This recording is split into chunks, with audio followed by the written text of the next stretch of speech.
Assalamualaikum warahmatullahi wabarakatuh. Salam sejahtera bagi kita semua, umat muslim dimanapun berada, dan kepada non muslim juga seperti itu. Semoga dalam keadaan sehat dan afiat. Baiklah, langsung saja pada video kesempatan kali ini saya ingin membagikan tips cara menghafal Al-Quran. Pasti ini idaman bagi siapapun yang beriman kepada Allah dan Rasulullah, pasti sangat menginginkan untuk bisa menghafal Al-Quran. Sebenarnya sih saya pun bukan penghafal Quran. Dulu saya sempat beberapa hari sempat menghafal Al-Quran, hampir dapat 1 juz, tapi setelah itu tidak lanjutkan. Nah, tapi semoga dengan adanya video ini, meskipun saya bukan seorang penghafal Al-Quran, barangkali salah satu dari penonton ini ada yang berminat untuk menjadi penghafal Al-Quran dan bisa menjadi penghafal Al-Quran, sehingga ketika dia mengamalkan ilmunya, saya pun mendapatkan pahala kebaikan dari itu. Mandalla ala khairin, barang siapa yang menunjukkan satu kebaikan, apabila orang melakukan kebaikan itu, maka saya pun mendapatkan kebaikan itu dengan sebab apa yang saya sampaikan. Semoga, dan ini untuk kebaikan bagi kita semua. Amin ya rabbal alamin. Apa saja sih cara agar dapat menghafal Al-Quran?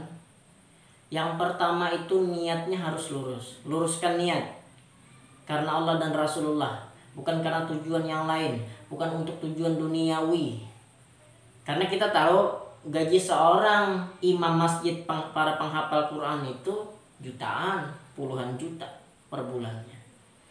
Jangan sampai karena untuk menjadi imam di masjid itu, dengan sebab kita menghafal Quran, lalu itu yang menjadi tujuan awal. Jangan.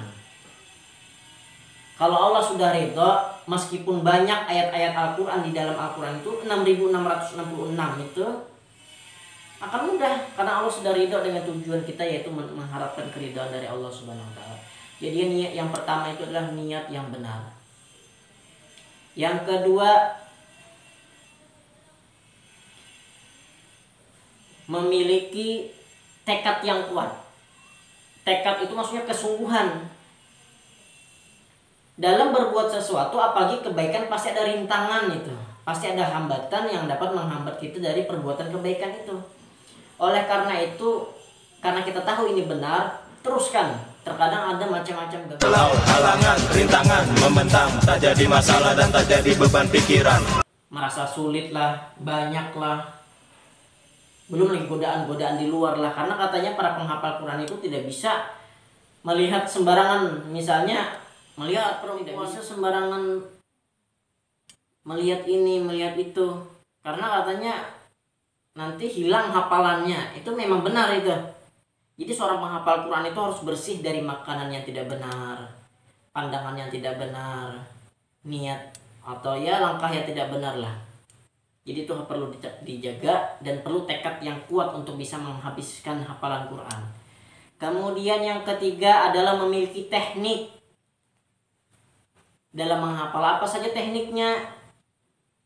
Kalau menurut saya sih, yang pertama itu mushaf Qurannya jangan berubah. Misalnya kita memakai Quran yang mushaf Utsmani, itu aja dipakai, jangan diubah-ubah lagi, sehingga kita ingat posisi ayatnya di sini, oh di sebelah sini, oh begini tulisannya, seperti terbayang ketika kita ingin menghafal Quran atau murajaah Quran. Nah, berkaitan dengan murajaah, kemudian kita harus punya jadwal rutinan untuk menyetor hafalan.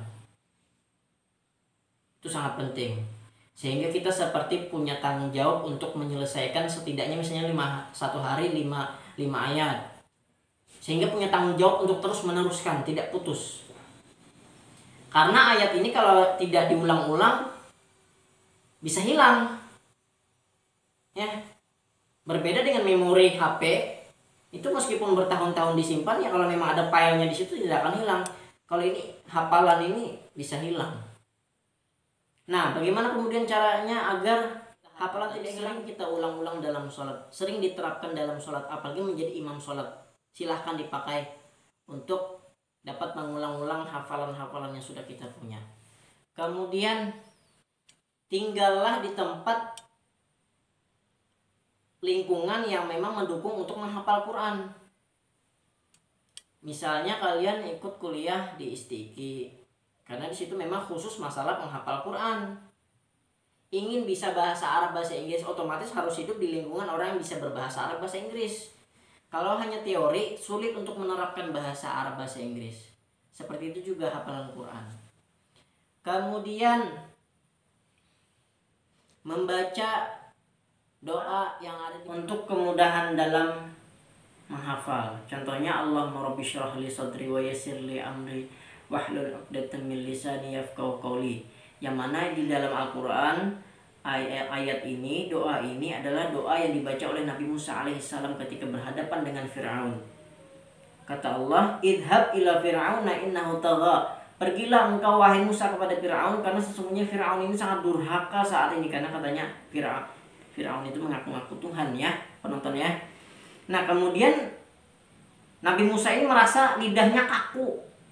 Nah kemudian diperintahkan oleh Allah untuk membaca doa ini. Ya Allah, lapangkanlah dadaku dan mudahkanlah urusanku, dan hilangkanlah kekakuan lidahku, agar mereka mengerti terhadap apa yang aku katakan. Nah jadi ini pun bisa kita gunakan untuk menghafal Al-Quran. Semoga Allah memudahkan setiap langkah kita, apalagi langkah kebaikan, mencapai keridhaan Allah Subhanahu wa Ta'ala. Insya Allah mudah, tidak ada yang sulit. Kun fayakun. Apabila Allah berkata jadi, maka terjadilah. Terima kasih. Mohon maaf. Wassalamualaikum warahmatullahi wabarakatuh.